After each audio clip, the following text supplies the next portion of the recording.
ये वाला क्वेश्चन करेंगे। Write a program to accept percentage from the user, मतलब यूजर से परसेंटेज एक्सेप्ट करनी है बंद को कि कितनी परसेंट उसकी आई, and display the grade according to the following criteria, और अगर फॉलोइंग क्राइटेरिया के अकॉर्डिंग उनको ग्रेड प्रिंट करानी है। तो पहली कंडीशन क्या है? तो पहली चीज क्या है? सबसे पहले परसेंटेज एक्सेप्ट करो सामने वाले से, और परसेंटेज पॉइंटों में भी हो सकती है। तो आप क्या करो, आप यहाँ लगा दो जैसे परसेंट, परसेंट नाम का मैंने एक वेरिएबल बनाया जो कि परसेंटेज को होल्ड करेगा, और वो परसेंटेज जो है वो पॉइंटों में भी हो सकती है। तो मैं यहाँ पे इवेल लगा दूं चाहे फ्लॉट लगा दूं, बात एक ही है। तो मैं इवेल लगा देता हूं, eval input enter a number, enter a number, number नहीं, enter the percentage, enter the percentage. आपने सामने वाले से परसेंटेज ले ली, उसका काम फ्री हो गया, अब आपका काम स्टार्ट हो जाता है। अब देखो यहाँ पे बहुत सारी कंडीशन है कि अगर परसेंटेज ये आए तो ये प्रिंट कराओ, ये आए तो ये प्रिंट कराओ, ये आए तो ये प्रिंट कराओ, ये आए तो ये प्रिंट कराओ, तो ये आए तो ये प्रिंट कराओ। इसका मतलब इफ एल्स से इसमें काम में आने वाला है। तो अगर परसेंटेज 90 से ज्यादा है, जैसा कि कई लोगों ने क्वेश्चन किया होगा, मैं पहले उनकी जैसे कर रहा हूं, इफ देन कंडीशन आती है, इफ परसेंट जो है, परसेंट जो कि इस वेरिएबल में पड़ी हुई है, अगर ग्रेटर देन 90 है, अगर 90 से ऊपर है, तो कौन सी ग्रेड है? Print grade A, grade A. समझ में आ गया? सेकंड कंडीशन देख लेते हैं हम। 90 से बड़ी तो ग्रेड ए, 80 से बड़ा, 90 से छोटा है तो बी। अब ये सेकंड कंडीशन है, सेकंड कंडीशन क्या जाएगी? एलिफ में जाएगी। एलिफ में ले लेते हैं, एलिफ जो आप लोगों ने किया ना वो बता रहा हूं मैं, इसमें गलती है मुझे पता है, लेकिन जो आप लोगों ने किया पहले वो बता रहा हूं मैं। आपने क्या होगा, 80 से ग्रेटर देन है, और 80 से ग्रेटर देन है कौन? परसेंट, और लेस देन इक्वल्स टू है 90। अगर 80 से ज्यादा हो परसेंटेज और 90 के लेस देन हो या इक्वल्स टू हो, तो क्या प्रिंट हो जाए? Grade B, grade B. और ये इफ एल्स जिससे नहीं पढ़े उनके वो भी समझ रहे हैं, इससे पहले इफ आता है, फिर कंडीशन आती है, फिर एलिफ आता है, फिर कंडीशन आती है। अब ये एलिफ में चलता रहेगा लास्ट तक, एलिफ। तीसरी कंडीशन देख लेते हैं। थर्ड कंडीशन आपकी क्या है? थर्ड कंडीशन आपकी है 60 से ग्रेटर देन हो और 80 से लेस देन हो और इक्वल्स टू भी हो, 60 80। तो मैं बोलूंगा 60 से ग्रेटर देन इक्वल्स टू हो परसेंट और लेस देन इक्वल्स टू हो 80, तो क्या प्रिंट हो जाए? सर प्रिंट हो जाए ग्रेड सी, ग्रेड सी। ठीक है सर। और लास्ट ये है शायद मेरे हिसाब से 60 से कम हो तो डी प्रिंट हो जाए, बिलो 60 डी प्रिंट हो जाए। ठीक है, तो मैं यहां लिख देता हूं कि किस में दूं? एलिफ में। आपने पता क्या किया होगा? आपने एल्स में दिया होगा, या एलिफ ही दे देते हैं, एलिफ 60 से लेस देन हो, तो मैं बोलूंगा 60 से लेस देन हो परसेंट, परसेंट, तो प्रिंट हो जाए ग्रेड डी, प्रिंट हो जाए grade D, grade D, capital में लिख देता हूं। और एल्स वाले पार्ट में दे देता हूं, एल्स वाले पार्ट में देता हूं इनवैलिड इनपुट, प्रिंट क्या करूं? फेल। अच्छा फेल कर दें, लो फेल कर देते हैं। आप भी अच्छा बता रहे हो, फेल है, सही कहते हैं, है ना। लेकिन उसने बोला 60 से जितनी नीचे भी बनी ना उसको ग्रेड डी देना है, तो फेल नहीं बोलेंगे हम, क्योंकि यहाँ पास फेल नहीं चलना, ओनली ग्रेड देनी है। उसने बोला 60 से नीचे जितनी भी हो ना उसको क्या बोल देना? Grade D. इसके अलावा एल्स में दे देता हूँ इनवैलिड, इनवैलिड इनपुट। आप लोगों ने कुछ ऐसा बनाया होगा, मुझे पता है, परसेंटेज दी होगी और आप खुश भी हो गए, जैसे 92 दी तो देखो ग्रेड 92 है, तो ये इफ वाला कंडीशन ट्रू है, परसेंट 90 से बड़ी है तो ग्रेड ए प्रिंट हो जाएगा। ठीक है। देन अगर मान लो आपने 75 दी तो इंटरप्रेटर देखेगा 75 कौन सी कंडीशन में ट्रू हो रहा है, इस वाली में, तो इंटरप्रेटर इस वाले प्रिंट वाले को रन कर देगा, 75 में ग्रेड सी आ जाएगा। लेकिन मान लो किसी स्टूडेंट ने दे दी 120% बनी, जो कि बढ़ती नहीं है प्रैक्टिकली, 120% बनती है कभी नहीं बनती ना, लेकिन यहाँ पे पता क्या बताएगा? ये ग्रेड है। यहाँ तो क्या होना चाहिए था? इनवैलिड होना चाहिए था ना। तो आपको रेस्ट्रिक्शन लगानी पड़ेगी कि परसेंटेज 90 से तो बड़ी हो लेकिन 100 से छोटी भी हो, तो 100 से लेस देन इक्वल्स टू हो परसेंटेज। अब क्या सर सारा कोड सही हो गया? नहीं हो गया। क्यों? क्योंकि मान लो सर 120 देंगे तो इनवैलिड आ जाएगा। ये देखो सर इनवैलिड ये सही है, लेकिन सर इसमें क्या कमी है? वो कमी ये है किसी ने 60 से नीचे की दी परसेंटेज तो क्या दिखा रहा है? Grade D. अब मान लो किसी ने नेगेटिव दे दी -90 जो कि परसेंटेज होती नहीं है, फिर भी क्या दिखाएगा? ये ग्रेड डी। क्योंकि यहाँ भी रेस्ट्रिक्शन लगाना पड़ेगा भाई, 0 से ऊपर होनी चाहिए, 60 से लेस देन होनी चाहिए परसेंटेज, और लेस देन और ज्यादा और इक्वल होनी चाहिए 0 के। Greater than equals to. अब देख लेते हैं एक बार सर, जैसे मैंने दी माइनस का 90 तो 100% ये इनवैलिड आ जाएगा, वो तो सही है, लेकिन मैं अगर मैंने दे देता हूँ मान लो 12 तो ग्रेड डी आ रहा है क्या? ग्रेड डी आ रहा है। अब ये 100% सही हुआ होगा। आप 0 से लेकर 100 तक डिफाइन करोगे परसेंटेज, 0 से 60 तक ग्रेड डी, 60 से 80 तक ग्रेड सी, 80 से 90 तक ग्रेड बी और 90 से 100 तक ग्रेड ए, पूरा डिफाइन करोगे आप। और इसके अलावा कोई परसेंटेज देगा तो इनवैलिड इनपुट हो जाएगा। समझ में आ गया होगा आपको? आरती समझ में आ रहा है क्या आपको? पता नहीं लगता मुझे समझ में आ रहा है कि नहीं आ रहा? आ रहा है? ठीक है, नेक्स्ट। अच्छे क्वेश्चन चालू हो जाएंगे अब। ये तो फिर भी नॉर्मल क्वेश्चन है, ये वाला बहुत अच्छा क्वेश्चन है। एक बार और देखता हूँ कोई इजी है तो।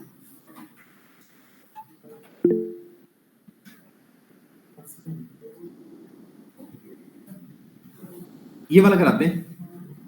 एक company decided to give bonus to the employ according to the following criteria. मतलब बोनस देने का डिसाइड किया कंपनी ने और टाइम पीरियड के अकॉर्डिंग बोनस दे रही है। अगर किसी को 10 साल से ज्यादा हो गया तो 10% बोनस दे रही है, और किसी को 6 साल से और 10 साल के बीच में हुआ, 6 साल से 10 साल तक, तो उसको 8% बोनस दे रही है, और 6 साल के नीचे वालों को दे रही है 5%।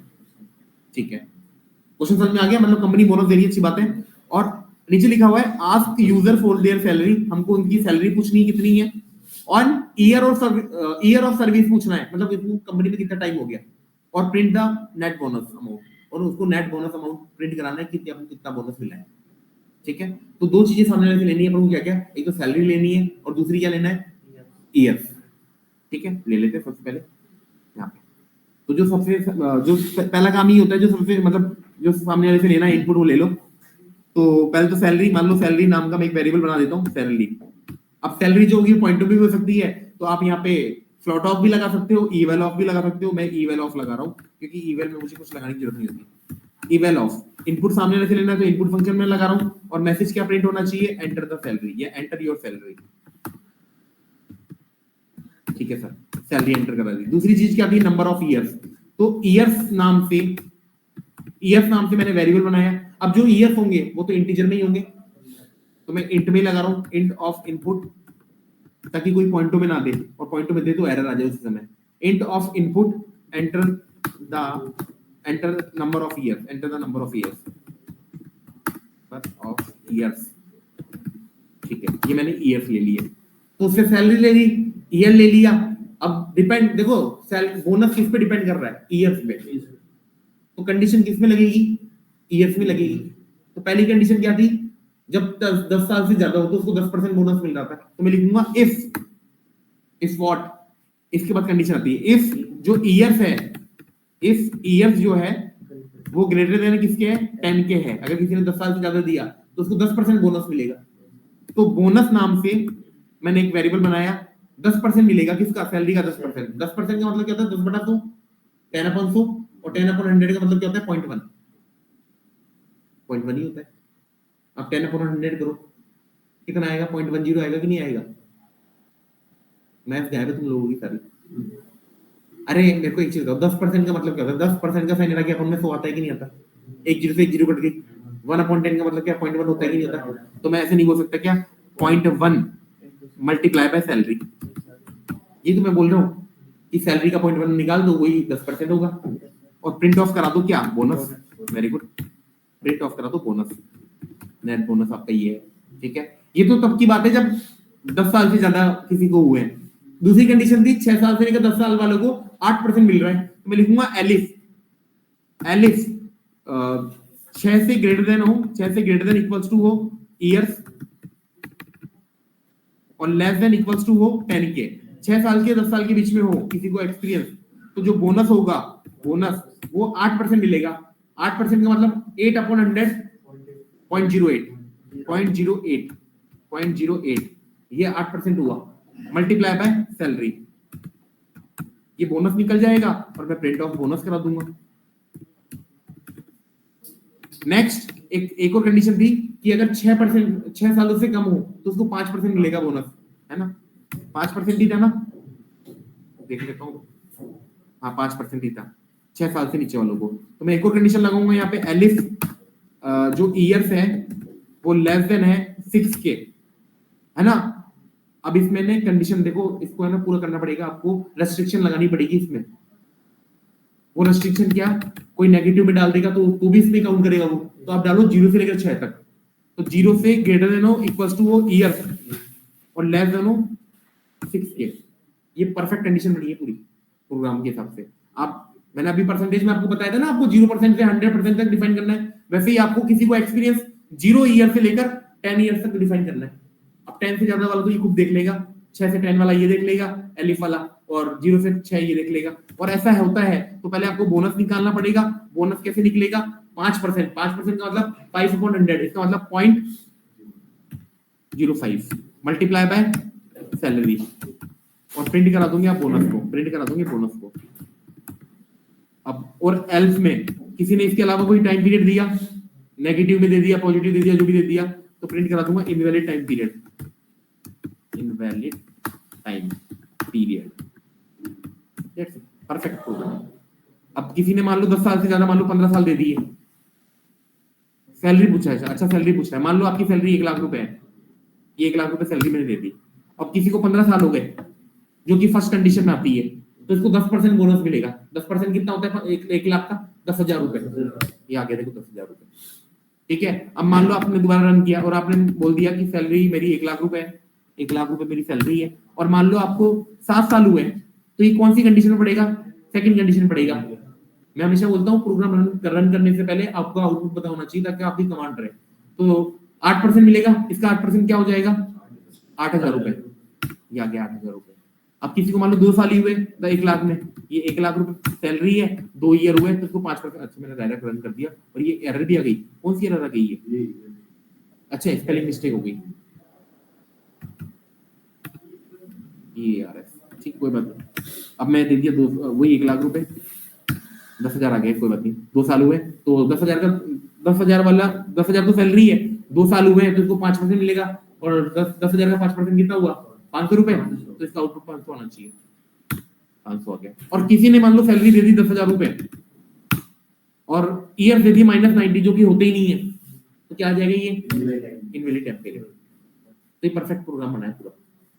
और अगर आप यहाँ पे रेस्ट्रिक्शन नहीं लगाते ना, 0 वाली रेस्ट्रिक्शन नहीं लगाते, तो भी ये 5% दे देता नेगेटिव में भी। समझ रहे हो क्या बोल रहा हूं मैं, तो कंडीशन बड़े सोच समझ के आपको लगानी पड़ेगी पूरी। नेक्स्ट क्वेश्चन के ऊपर चले, है ना, जो मैं करा रहा हूँ ना, थोड़ा बहुत भी समझ में आ रहा है ना 50%, तो मतलब आपको आ रहा है, बाकी आप खुद प्रैक्टिस करोगे ना तो और क्लियर हो जाएगी चीजें। चलो नेक्स्ट क्वेश्चन करते हैं, कोई अच्छा सा, ये तो बाद में करेंगे, लास्ट में ये कर लेते हैं। Accept the number of days from the user, मतलब नंबर ऑफ डेज यूजर से एक्सेप्ट करने कितने दिन तक उसने बुक रखी, and calculate the total charge for library according the following criteria. अगर किसी ने टिल 5 डेज, 5 दिन तक बुक रखी, तो 1 दिन के 2 रुपए होते हैं, और 5 दिन के जितने भी दिन उनसे रखी, समझ रहे हो मेरी बात को, क्या है क्वेश्चन को बड़ी ध्यान समझो। आज पता नहीं थोड़ा सा डिस्टर्बेंस हो रहा है मेरे को, क्या पता बाहर से आवाज आ रही हो, है ना, बंद कर दो ना, थोड़ा सा डिस्टर्बेंस हो रहा है पढ़ाते पढ़ाते। हाँ, accept the number of days from the user, user से नंबर ऑफ डेज लेने हैं अपन को, और उसको कैलकुलेट करके बताना है कि इसको टोटल चार्ज कितना हो गया। ये लाइब्रेरी का क्वेश्चन है ना, 1 दिन के 2 रुपए लग रहे, 3 रुपए लग रहे, ये बता। चलो करते हैं इसको, करते हैं। तो सबसे पहले काम क्या होगा आपका, नंबर ऑफ डेज सामने वाले से आप लोगे, तो डेज नाम का मैं एक वेरिएबल बना लेता हूँ, और जो डेज होंगे वो इंटीजर में ही होने चाहिए, तो मैं इंट ऑफ पहले लगा देता हूँ ताकि कोई गलती करे नहीं, और इनपुट फंक्शन में लगा देता हूँ, और एंटर लिख देता हूँ, enter number of days, number of days. User number of days enter कर देगा, और फिर वो डेज में जाके सेव हो जाएंगे। फिर कंडीशन लगाऊंगा, कंडीशन देखने दो, पहली कंडीशन क्या है, टिल 5 डेज, 5 दिन तक 2 रुपए 1 दिन के लग रहे हैं उसके, अगर 5 दिन तक है तो मैं लिखूंगा इफ जो डेज है वो लेस देन इक्वल्स टू 5 है, कि 5 दिन से कम या 5 दिन है, तो 1 दिन के कितने लग रहे हैं, 2 रुपए। तो टोटल चार्ज अगर आपको निकालना है, तो चार्ज निकालने के लिए कैसे निकलेंगे, डेज को हम मल्टीप्लाई कर देंगे 2 रुपीज से। अगर उसने 2 दिन ही रखा तो 4 रुपए हो जाएंगे अपने आप, 3 दिन रखा तो 6 रुपए हो जाएंगे, ठीक है। और प्रिंट कर दूंगा किसको मैं, चार्ज, ये ठीक है। सेकंड कंडीशन मैं एलिफ में दूंगा, आपको पता है पहले इफ आता है, फर्स्ट कंडीशन इफ में जाती है, फिर एलिफ में जाती है। सेकंड कंडीशन देख लेते हैं, सेकंड कंडीशन क्या है, सेकंड कंडीशन ये 6 से लेकर 10 दिन तक 3 रुपए पर डे, तो मैं बोलूंगा 6 से ग्रेटर देन हो डेज, और लेस देन इक्वल्स टू हो किसके, 10 के, और मैं चाहूंगा तो यहाँ पे इक्वल का साइन भी लगाऊंगा। 6 से 10 दिन की बात करना ना, ऊपर वाले में लगा रखा ना यहाँ पे, हाँ 0 से बड़ा। देखो समझदारी वाली बात कर दी, नहीं किसी ने नेगेटिव नंबर दे दिया ना तो भी यही काम करेगा, कंडीशन के अकॉर्डिंग काम करेगा वो तो। इसमें हमने इंस्ट्रक्शन दे रखा है कि डेज अगर 5 से छोटे हो, तो अगर किसी ने नेगेटिव दे दिया तो 5 से छोटे ही होता है, तो आपको रेस्ट्रिक्शन लगानी पड़ेगी 0 से 5 के बीच में, ठीक है। सेकंड कंडीशन है 6 से लेकर 10 तक के बीच में हो, तो चार्ज निकालने के लिए मैं बोलूंगा चार्ज का फॉर्मूला हो जाएगा कि जो भी इसके डेज हैं, 7 दिन किसी ने काम लिया या 8 दिन काम लिया है, मल्टीप्लाई हो जाए 3 के साथ और प्रिंट ऑफ क्या हो जाए, charge. Very good, print of charge कर लिया था कि कुछ नहीं वाला। नेक्स्ट एलिफ, देखते कंडीशन क्या है।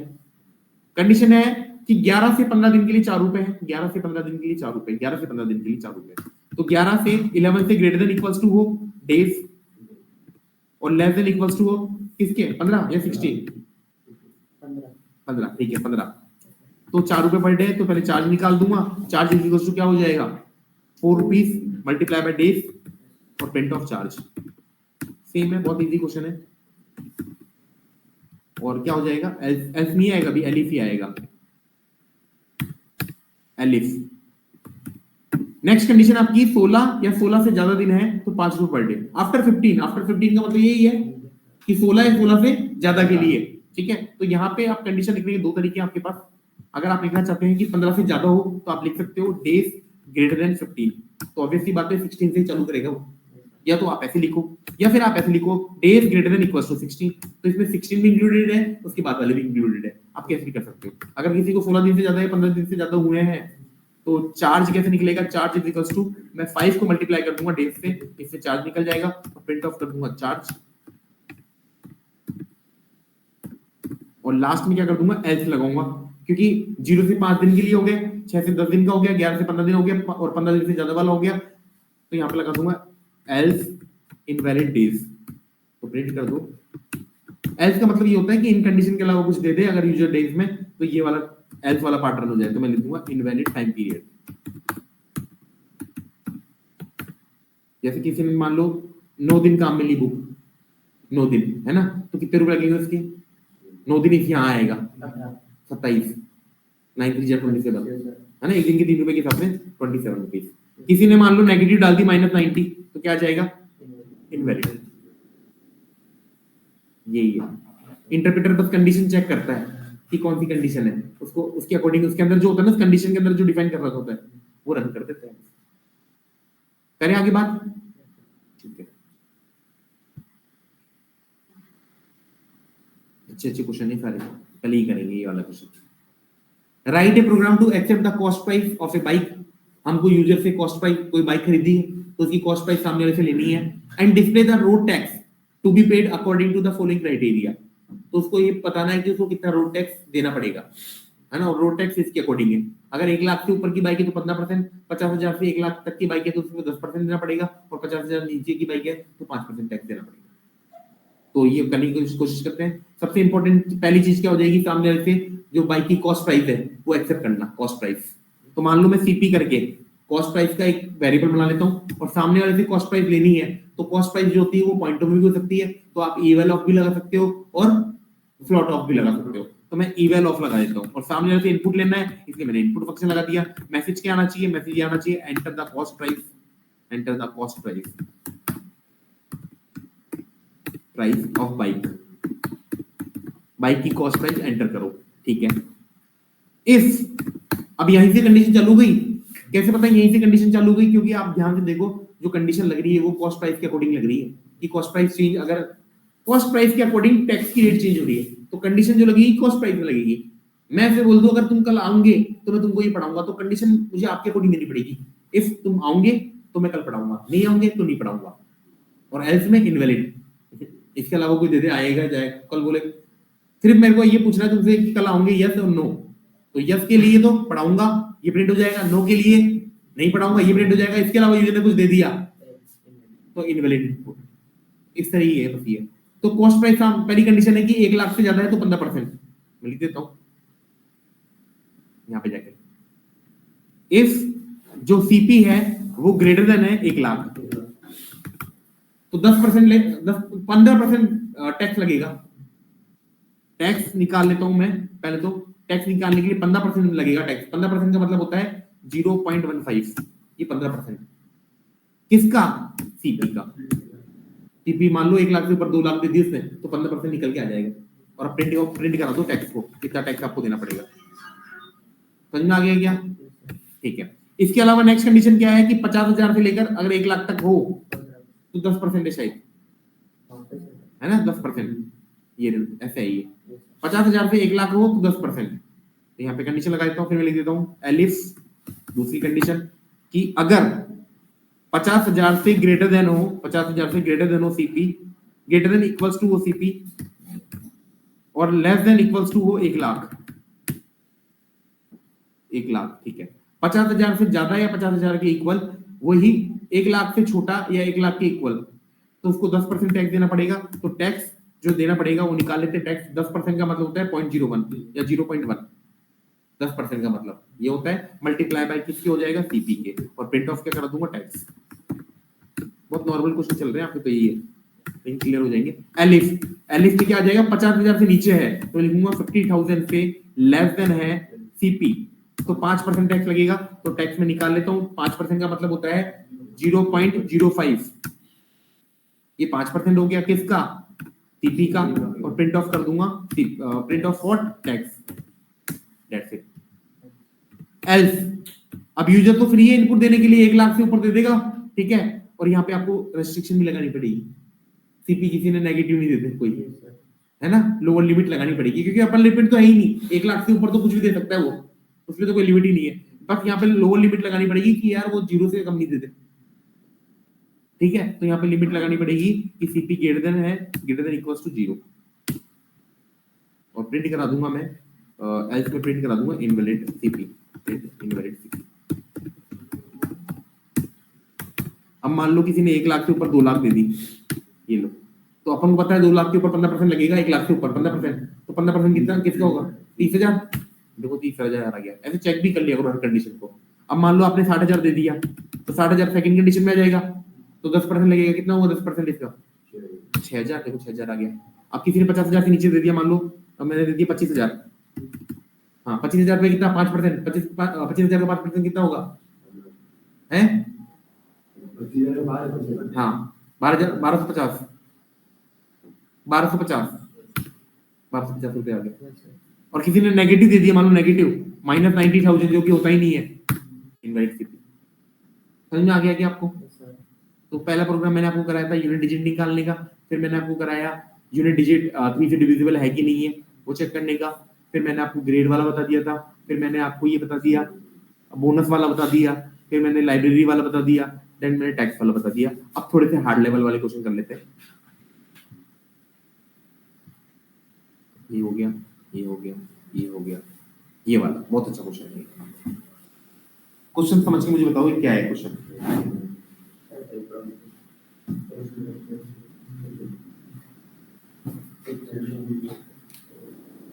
बताओ क्वेश्चन समझाओ मुझे।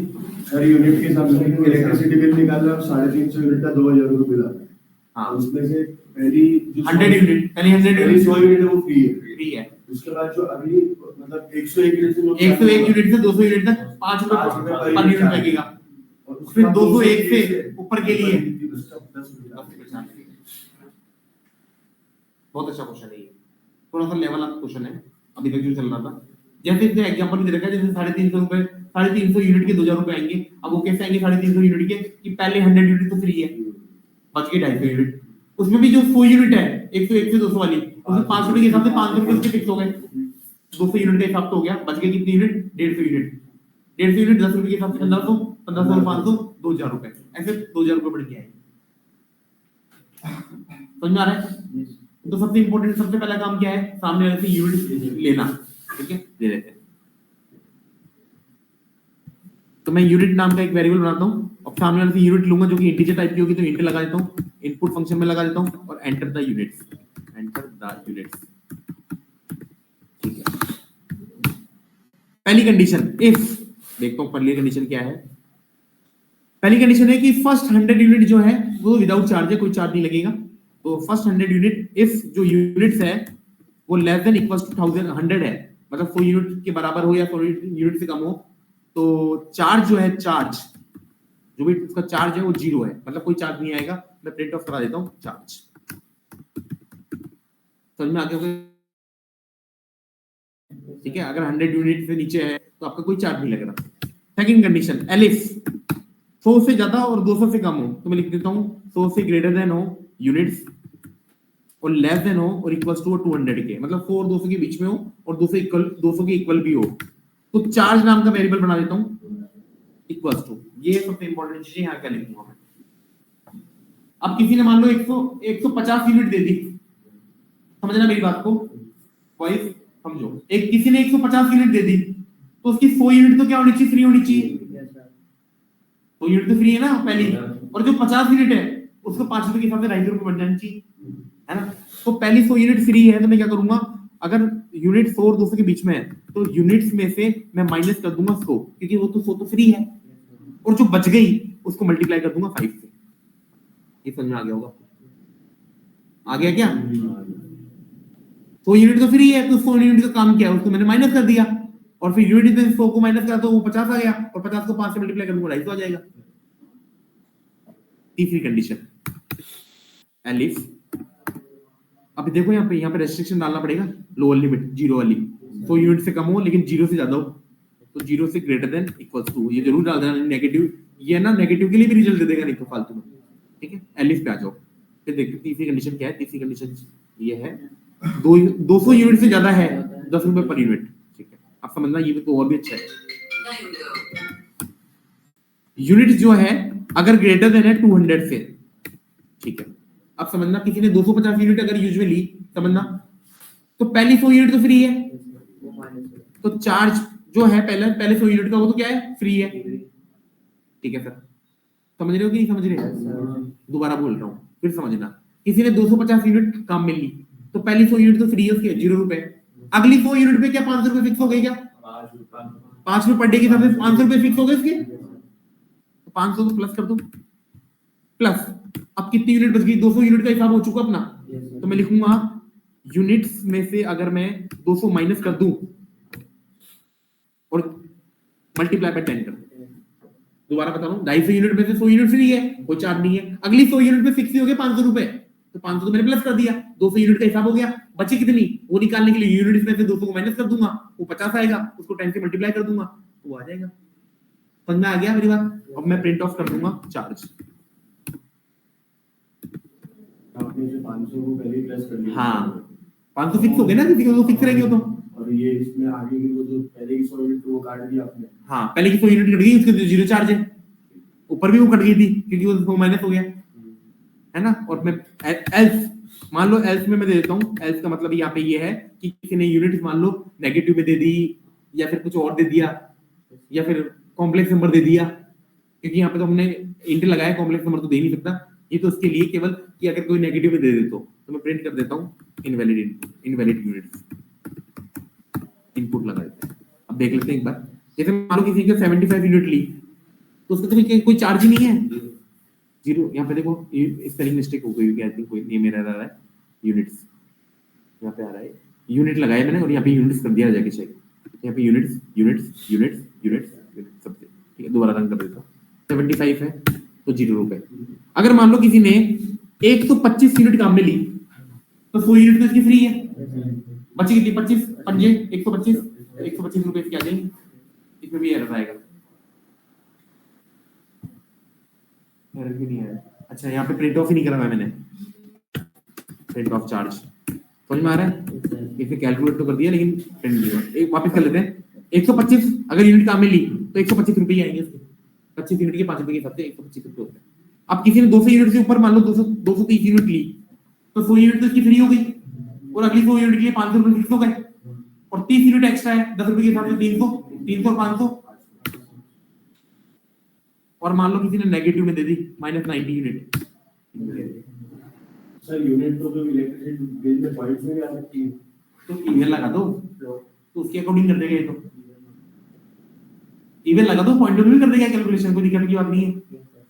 जैसे कोड पूरा सही है, बस वहां ईवेल लगा दो तो ये पॉइंट भी दे देगा। समझ में आ गया क्या? बहुत अच्छा क्वेश्चन था ये। आगे बढ़ते हैं। अब देखते हैं कौन कौन से क्वेश्चन दिए हुए। ये हो गया, ये भी हो गया, ये भी हो गया, ये भी हो गया, ये हो गया, नहीं हुआ ना। ये सेम क्वेश्चन जो अपने लास्ट क्वेश्चन अभी किया है वैसे ही अभी करेंगे अपन। सेम लास्ट जो किया ना बिल वाला, वैसे ही ये क्वेश्चन पढ़ते हैं। एक्सेप्ट द किलोमीटर्स कवर्ड, मतलब कितने किलोमीटर आप कहीं जा रहे हो तो आपने गाड़ी कर ली है ना, तो उस अकॉर्डिंग बिल कैलकुलेशन का ये काम कर रहे हैं। एक्सेप्ट द किलोमीटर्स कवर्ड, कितने किलोमीटर आपने कवर कर लिए, and calculate the bill according to the following criteria. First 10 kilometre के आपके 11 रुपए पर किलोमीटर के हिसाब से होंगे, और अगले 90 किलोमीटर, अगले 90 किलोमीटर का मतलब है 11 से लेकर 100 किलोमीटर के 10 रुपए पर किलोमीटर लगेंगे। और आफ्टर दैट मतलब 100 किलोमीटर से बाद के बाद आपके 9 रुपए पर किलोमीटर लगेंगे। समझ में आ गया क्या आपको क्वेश्चन? पहले 10 किलोमीटर के कितने रुपए लग रहे हैं, 11 रुपए पर किलोमीटर के हिसाब से। और नेक्स्ट 90 का मतलब है 10 के बाद 90 का मतलब 11 से लेकर 100 तक आपके लगेंगे 10 रुपए पर किलोमीटर, और उसके बाद मतलब 101 से बाद करें क्वेश्चन। चलो, सबसे इंपॉर्टेंट क्या है, सबसे पहला इंपॉर्टेंट टास्क क्या है कि सामने वाले से किलोमीटर लेना। तो km मान के मैंने एक वेरिएबल बना लिया। अब किलोमीटर जो होंगे अपन इंटीजर में ले लेते हैं, है ना, integer. Int of input, last question है आज का। Int of input enter the kilometre, enter the kilometre. बोलो यहां पे समझ में आ गया कि आपको? ठीक है, पहले लगाऊंगा इस पहली कंडीशन ये है कि 10 किलोमीटर तक मतलब 0 से ग्रेटर देन हो, 0 से ग्रेटर देन इक्वल्स टू वो किलोमीटर km, और लेस देन इक्वल्स टू 10, क्योंकि स्टार्टिंग की 10 किलोमीटर जो है उसकी 11 रुपए पर किलोमीटर के हिसाब से, तो मैं चार्ज निकाल लूंगा। चार्ज कैसे निकालूंगा कि km को, किलोमीटर को, जितने भी इसके किलोमीटर हुए, मान लो 7 किलोमीटर हुए तो मल्टीप्लाई बाय 11 हो जाए, मल्टीप्लाई बाय 11। बोलो समझ में आ गया होगा आपको? वापस बताऊं, किलोमीटर मैंने ले लिए, पहली कंडीशन मैंने दे दी कि 0 से 10 किलोमीटर की कोई दे तो यहां आ जाए। मान लो यूजर ने 7 किलोमीटर दिए, 7 किलोमीटर, तो 60 किलोमीटर के वैसे अपन निकाले तो कितने रुपए होते हैं? 77 रुपए होते हैं ना। ये तो अपने बता दिए 7 किलोमीटर के। ये कैसे निकालेगा कि जो भी किलोमीटर है उसको 11 से मल्टीप्लाई कर देंगे। ये लाइब्रेरी वाला ऐसे तो करना पड़ता है, 3 रुपए 4 रुपए 5 रुपए। समझ में आ गया? आगे सेकंड कंडीशन बढ़ती जाएगी। अगर मैं बोलूं कि 11 से ग्रेटर देन इक्वल्स टू हो, है ना, और less than equals kilometre, less than equals to हो 100। अगले ने अब बोला ना क्वेश्चन में, अगले 90 किलोमीटर, अगले 90, नेक्स्ट 90, 10 किलोमीटर के और 90 कितने होते हैं? 100। क्वेश्चन समझो, फर्स्ट 10 और 10 के बाद नेक्स्ट 90, तो 10 में 90 जोड़ेंगे 100 तक जाएगा ये, तो 10 रुपए पर किलोमीटर लग रहे हैं। चलो इसको करके देखते हैं, बहुत अच्छा क्वेश्चन है ये। चार्ज, हाँ, अब किसी ने मान लो किलोमीटर दे दिए 25, पहले जो 10 किलोमीटर है उसके तो 11 रुपए के हिसाब से कितने हो जाएंगे? फिक्स हो गया ना, 110 होंगे, जैसे अपन ने अभी यूनिट वाले में किया था, है ना। 110 इक्वल कर देता हूं, इक्वल का, और यहां कर दूंगा प्लस। अब बचे हुए किलोमीटर कैसे निकालूंगा कि km में से मैं 10 को माइनस कर दूंगा, क्योंकि 10 के तो आ चुके हैं वहां पे 110 रुपए। समझ में आ रहा है ना? अगर किसी ने 25 किलोमीटर एंटर किए तो 10 किलोमीटर का चार्ज तो ये आ गया। बचे किलोमीटर कितने, तो किलोमीटर में 10 माइनस कर दूंगा तो 15 बच गए, उनको मल्टीप्लाई कर दूंगा किसके साथ? 10 के साथ, क्योंकि 10 रुपए पर किलोमीटर है, इससे टोटल चार्ज आ जाएगा। और प्रिंट ऑफ क्या कर दूंगा? Charge, print of charge,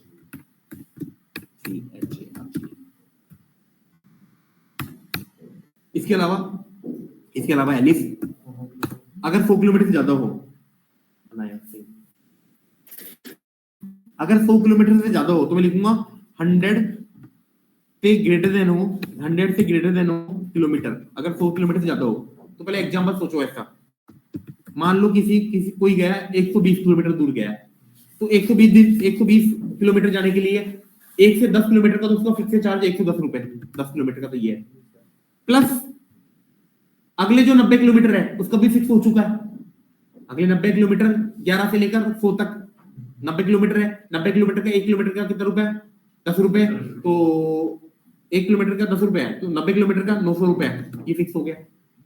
100 kilometre तक का हिसाब उसका फिक्स है, बच गया। अब बचे हुए का निकालने के लिए मैं क्या करूंगा, पहले तो किलोमीटर निकालूंगा, टोटल किलोमीटर कितने बच गए, तो km में से 100 माइनस कर दूंगा, क्योंकि 100 का तो दे चुका वो पहले, 10 तक का यहाँ दे दिया, एक सेकंड, 10 तक का यहाँ दे दिया और 11 से 100 तक का यहाँ दे दिया। अब बचे हुए किलोमीटर निकालने के किलोमीटर में 100 को माइनस करूंगा। हाँ बोलो, इसमें जो इफ का टास्क हो रहा है, हाँ इसको 4 जोन में ले लेते हैं अपन इनपुट। दोबारा बोलो।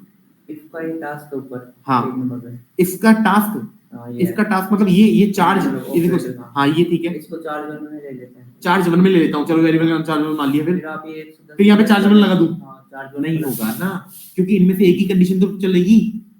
उसके बाद वाली कंडीशन अपन वैसे लिख देंगे कि ये लाइन से नहीं चल रहे, इंटरप्रेटर सेलेक्ट करेगा कि ये चलेगा, कि ये रन होगा, कि ये रन होगा, क्योंकि जब ये वाली कंडीशन ट्रू होगी तो ये रन होगा, ये इसको ये अननोन बता देगा ना, चार्ज वन तो अननोन है। अपन ये कैलकुलेशन उठाना चाहिए, नहीं आता, ऑटोमेटिक होएगी, नहीं आता, नहीं आता, ये ऑटोमेटिक ही तो करवा रहे हैं अपन, इसके लिए तो कोडिंग कर रही बन रही है, और ऑटोमेटिक कितना करेंगे, ये भी मतलब नहीं ये नहीं हटेगा, ये तो करना ही पड़ेगा, इसकी कोई नहीं है शॉर्ट ट्रिक। मल्टीप्लाई बाय, तो किलोमीटर मल्टीप्लाई बाय अगले के है 9 किलोमीटर, और प्रिंट ऑफ चार्ज कर दूंगा। ये मैथ्स का थोड़ा सा रूल आ जाता है इसमें, प्रोग्रामिंग हार्ड नहीं है, आप सोचो प्रोग्रामिंग हार्ड है, मैथ्स थोड़ी हार्ड हो जाती है। ये मैथ्स का ही तो सारा सिस्टम कैसे निकल रहा है। और एल्स में दे दूंगा, अगर किसी ने नेगेटिव में दे दिया अगर किलोमीटर, तो प्रिंट कर दूंगा इनवैलिड किलोमीटर, इनवैलिड डिटेल, या फिर इनवैलिड डेटा। रन कर लो। अगर मान लो कोई 8 किलोमीटर ही गया, मैं मान लो 8 किलोमीटर ही गया, कितना बिल बनना चाहिए मेरा, 8 11 88 आ जाएगा, तो फर्स्ट कंडीशन ट्रू है तो 88 आ जाएगा, नहीं आया क्योंकि मैंने नहीं प्रिंट ऑफ नहीं कराया।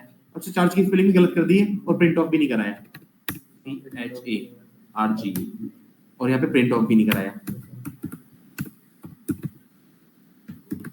अब कर लेते हैं 8 करते हैं 88 रुपीज।